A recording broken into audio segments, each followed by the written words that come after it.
Cet homme a une dent contre nous. Eh, pas seulement contre nous tous. Qu'est-ce que vous voulez dire? Que tous ceux qui marchent pas dans ces magouilles doivent payer, lieutenant. Parce qu'en plus d'être un trafiquant, c'est un extorqueur. Comment ça? Il raconte n'importe quoi. Vous avez des preuves? Des preuves? Et le coup qu'il a fait à ta mère avec les examens? Et ce qu'il a fait à toi, Rwana? Nous, on a essayé de se défendre comme on a pu, d'accord? Ah oui? Et comment? En le payant. C'était le seul moyen pour qu'il nous fiche la paix. Il a pas fait le coup qu'à nous, il l'a fait à plein d'autres dans le bahut. Mais ça lui suffisait pas. Puisque vous en savez autant sur votre principal, vous ne savez pas qui est au-dessus de lui? Et c'est pas à moi qu'il faut demander ça, c'est à lui. Mais à mon avis, il dira rien. Il a trop la frousse. Et il a raison, parce que s'il balance, c'est sûr, ils le supprimeront. Et ce ne sont que des suppositions. Vous me les dispersez tous. Et lui, vous me l'embarquez. Très bien, qu'est-ce que vous pensez de la situation? Je crois qu'ils nous ont tendu un piège, idem pour le principal. Je me demande si ton contact n'était pas au courant. Mais je crois que mon contact voulait qu'on fasse la lumière là-dessus. Il protège Willy et Lily pour je ne sais quel motif et il nous livre le principal. Vous croyez que le principal va parler? Vous avez vu sa tête, lieutenant? C'est clair qu'il est mort de peur, il a probablement reçu des menaces de mort. Ça va pas être facile.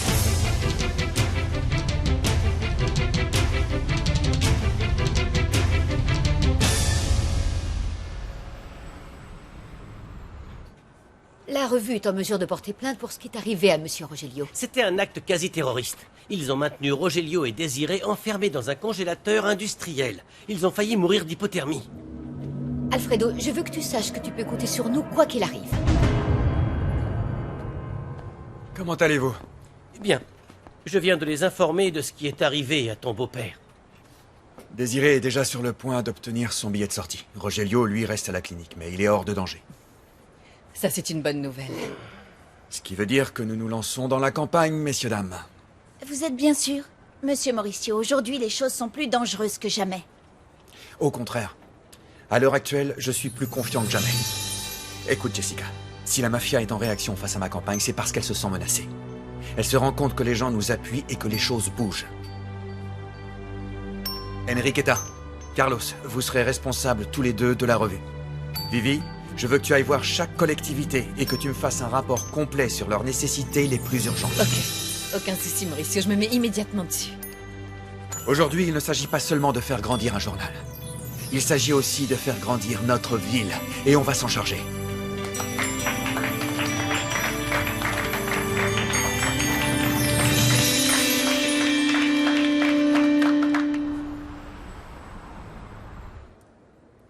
Promets-le-moi, Désiré. Promets-moi que tu ne révéleras à personne ce que je viens de te raconter. Je te le jure, ma chérie.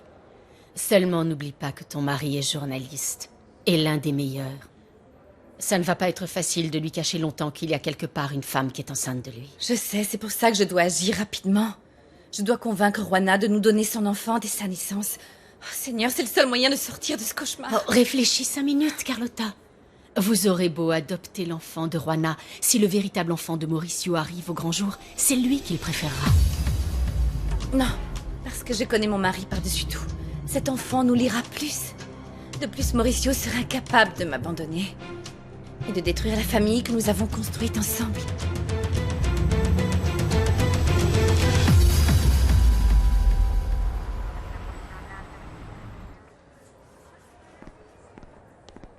Oh, mon fils chéri. T'aurais dû garder ton argent, maman. Oh, mon chéri. Il n'y a pas de sacrifice quand il s'agit de mon fils, Manolo. De toute façon, il n'y avait pas d'autre solution. On ne pouvait pas te laisser en prison, Manolo. Je te les rendrai, maman. Oublie tout ça, mon grand. Ce qui est fait est fait. Quoi? Mais qu'est-ce qu'il a fait? Pourquoi vous l'avez menotté? Nous venons de l'arrêter pour trafic et vente de drogue dans un établissement public. Voilà ce qu'il a fait.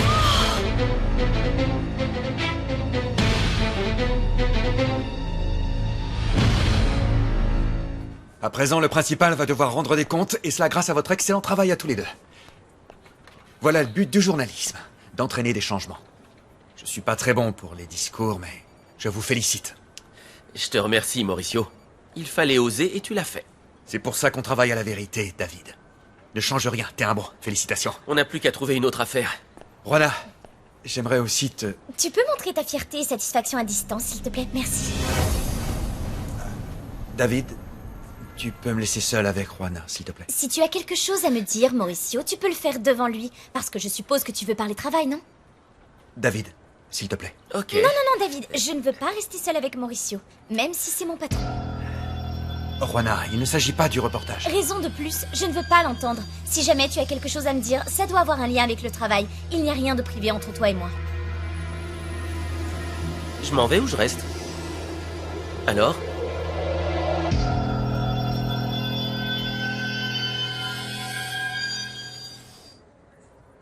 Où est passée votre éthique du personnel enseignant? Où est passée votre soi-disant crédibilité de professeur?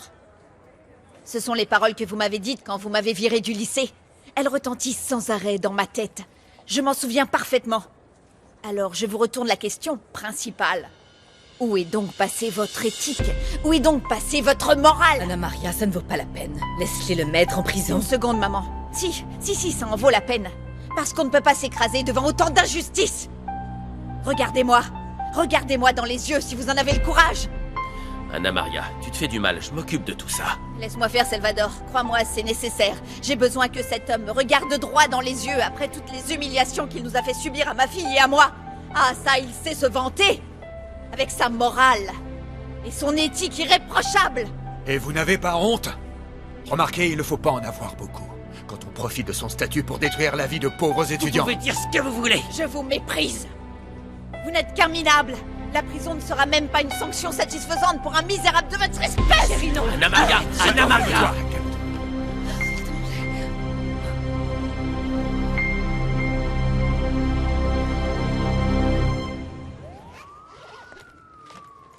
Non, attends, qu'est-ce que tu fais? Laisse-moi faire. Tu ne dois pas faire d'efforts, souviens-toi. Franchement, je ne sais pas ce que je ferais sans toi. Tu es la petite sœur dont j'ai toujours rêvé. Et maintenant que j'ai l'appui de ta maman, je ne me sentirai plus gênée de vivre dans ton propre foyer. Tu n'as jamais été une quelconque gêne pour moi, au contraire. Tu es ma seule amie. Et ma confidente.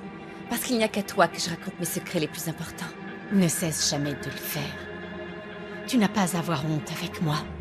Quoi que tu fasses, sache que jamais je ne te jugerai. Et qu'encore moins je ne te trahirai. Tu es ma petite sœur de sang.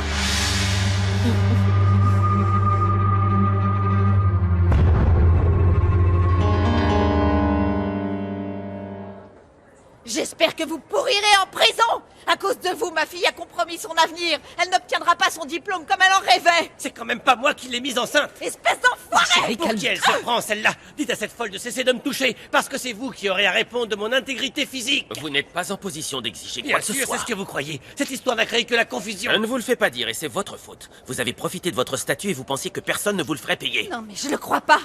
Il a le toupet de jouer les indignés. J'aurais honte à votre place. Pourquoi je suis obligé de supporter les propos de cette femme? Vous pouvez vous préparer. Préparez-vous parce que vous n'en avez pas fini avec moi. Je vais alerter les médias, vous entendez? Avertir les tribunaux, la presse, le monde entier va savoir qui vous êtes. Je ne vous laisserai pas en paix tant que vous n'aurez pas coulé. Oui, coulé comme vous nous avez coulé sans pitié, ma fille et moi.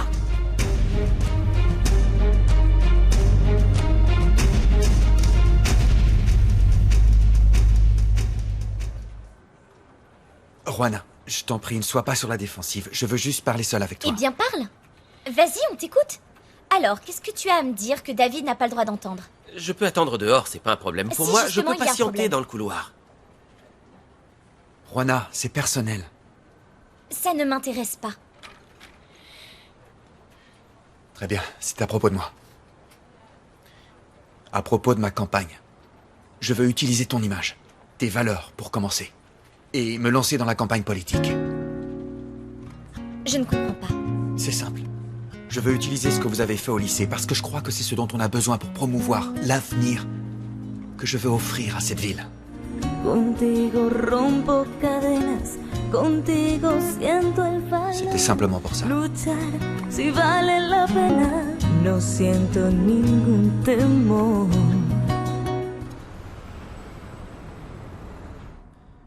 Il est primordial de faire attention à tous les petits détails. Et de nous assurer que le principal ne parle pas. Il ne sait peut-être pas grand-chose, madame. Mais la situation de Lily et Willy m'inquiète. Si la police vient à découvrir que l'un des deux a une relation directe avec le cartel, c'est une erreur qui pourrait nous coûter cher. Qu'est-ce que vous comptez faire? Pour l'instant, suivre de près l'incarcération du principal. Renseigne-toi sur la date des interrogatoires, mobilise tes contacts au sein de la police. Si tu vois quelque chose de suspect ou que le principal dit un truc qu'il ne doit pas, tu m'informes immédiatement. Entendu, madame. Si vous le permettez. Bien.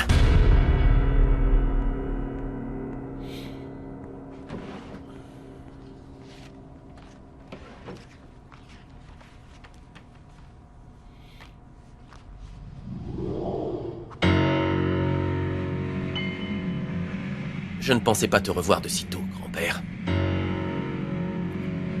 J'aime faire ressentir aux gens que je leur fais mes adieux, même si ce n'est pas tout à fait vrai. Je ne sais pas. J'ai cette mauvaise habitude. Ce que tu as fait à la clinique était extrêmement dangereux. Alfredo aurait pu te découvrir. Tu l'as menacé avec une arme. Ton imbécile de frère voulait m'arrêter. Tourne la page et passe à autre chose, fiston. Qu'est-ce que tu voulais que je fasse? Que je reste tranquillement les bras croisés pendant qu'il appelait la police pour qu'il vienne m'arrêter? J'en sais rien. J'en sais rien. Seulement c'est aussi ton petit-fils. Aurais-tu été capable de le tuer? Je te conseille de me répondre. Tu aurais été capable de trahir ton grand-père pour sauver la vie d'Alfredo? Je n'ai pas l'intention de te mentir. Je ne t'aurais pas permis de supprimer Alfredo de cette manière. Tu ne sais pas qui t'es en train de protéger, fiston. Bien sûr que je le sais. Je protège notre business, notre façade, notre nom de famille. Alfredo est un pauvre diable, tu dois le comprendre. La seule personne qui pleurerait à ses funérailles, c'est sa mère, Lucia, et à mon grand regret, je t'assure. Il y a trop de questions sans réponse à mon goût. Mais apparemment, c'est pas ton problème. En finir avec Alfredo dans cette clinique nous aurait balancé au trou. Ça, on pourra jamais le savoir. Je crois qu'il ne vaut mieux pas. Cette famille ne vaut pas la peine. Quand est-ce que tu vas comprendre ça? Tes frères et sœurs ne sont qu'une bande d'abrutis. Ils ne sont rien. Ne valent rien. Alors, ou on se satisfait de rien, ou on brise cette chaîne. Pourquoi dis-tu cela? Je sais qu'Alfredo est un bon à rien. C'est le toutou de Rogelio. Mais pourquoi Carlotta? Pourquoi doit-on impliquer Carlotta dans tout ça? Pourquoi est-ce que tu veux aussi la faire plonger? Cette jeune femme est née pour souffrir. Elle est faible et fragile, elle ne pense qu'avec son cœur. Et cela peut se révéler être une source d'ennui. Non, c'est faux! Je ne peux pas te laisser dire ça! Carlotta est une femme très intelligente. Le problème, c'est qu'elle est entourée d'un tas d'immondices. J'en ai rien à faire. Ça ne m'intéresse pas. Qu'elle continue de pleurnicher dans les jupons de sa mère. Non, moi, tout ce qui m'importe dans cette vie, c'est toi. Parce que tu es le seul tuant qui peut espérer s'évader de cette porcherie. Tu es mon unique petit-fils, Umberto. Celui que j'ai toujours rêvé d'avoir. J'espère que tu ne douteras jamais de ma sincérité. Conduis-le dans la cellule. On y va.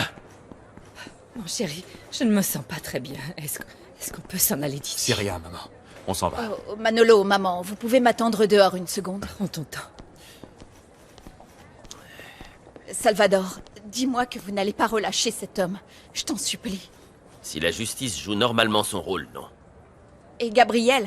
Ils ont déjà découvert que cet homme est à l'origine du trafic. Ça veut dire que Gabriel est tombé dans un piège pour attirer l'attention sur autre chose. Je dois continuer mon enquête sur cette affaire. Salvador, c'est clair comme de l'eau de roche. Gabriel est innocent.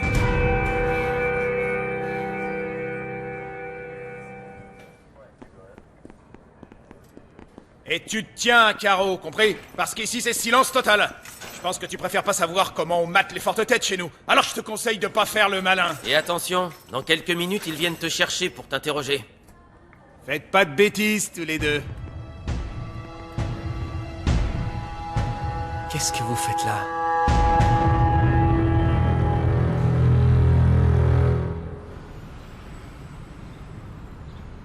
Le lancement de ma campagne n'est pas un acte prosélytique. Il veut démontrer par le biais d'actions ce que nous voulons pour cette ville. Faites-vous référence à la saisie de stupéfiants dans le lycée du quartier Santa Catalina? Cette action, ce coup de filet contre la délinquance et contre le trafic de drogue n'est pas une coïncidence. C'est le produit d'une investigation, du souhait de vouloir travailler pour le bien de tous. Ce sera votre ligne de conduite de la campagne? Non seulement de ma campagne, mais également si j'ai la chance de remporter les élections de la mairie. Je crois que nous pouvons tous travailler sur le projet d'une ville que nous voulons nouvelle. Un journaliste ne peut pas remplir le rôle de la police. Ce que vous avez fait était très risqué. Vous avez tout à fait raison.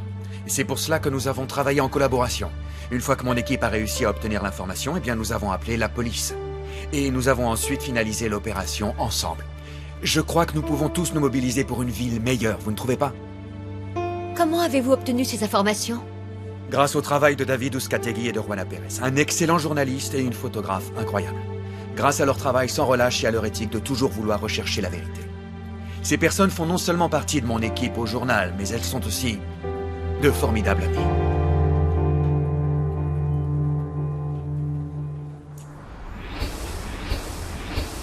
Nous retournons sans plus tarder au siège principal de la revue La Vérité. Merci au travail notamment des jeunes recrues comme Juana Pérez, qui est sans aucun doute la meilleure photographe que nous ayons eue à la revue depuis de nombreuses années. Mais oui, c'est elle! C'est pas possible! Avec lui? Mais si c'est Mauricio Vega! Elle attend un enfant de lui et ils travaillent ensemble! Le candidat à la mairie, Mauricio Vega... Cette photographe devient incontournable. Je vous l'avais déjà dit, patron. Cette jeune Juana Pérez, c'est quelque chose. Je crois que l'heure est venue d'utiliser l'information que nous possédons sur la relation entre Mauricio et cette fille. Très bien. Faites-moi signe. Vite, viens voir Carlotta. Ohé, Carlotta! Carlotta, descends vite! Mais revenons sur la conférence de presse du même candidat Qu'est-ce qui se Mauricio passe? Vega. Pourquoi tu cries? Viens voir toi-même. Nous l'écoutons.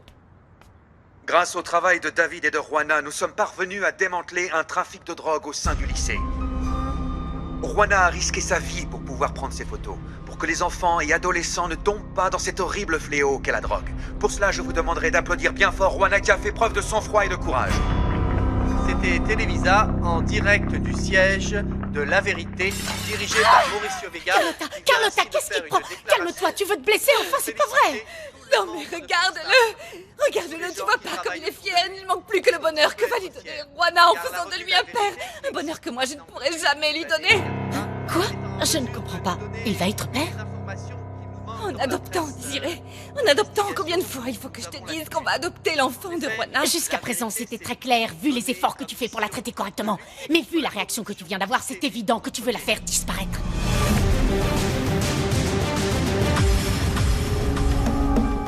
Notre secret, c'est d'avoir une rédaction toujours sur le qui-vive avec des journalistes qui aiment leur travail. Je veux que vous sachiez que nous luttons pour la vérité. En permanence, avec à nos côtés de jeunes talents comme Juana Pérez. Et d'excellents reporters comme David Uzcategui.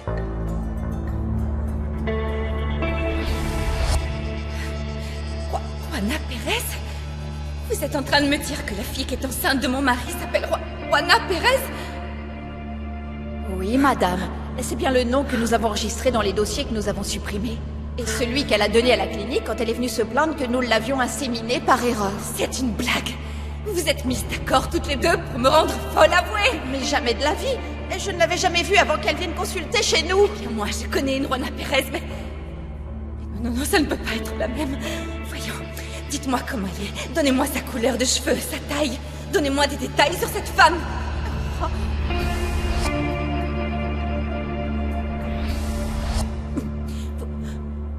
Vous êtes sûr que mon mari ne sait pas qu'ils ont inséminé cette fille avec un de ses prélèvements?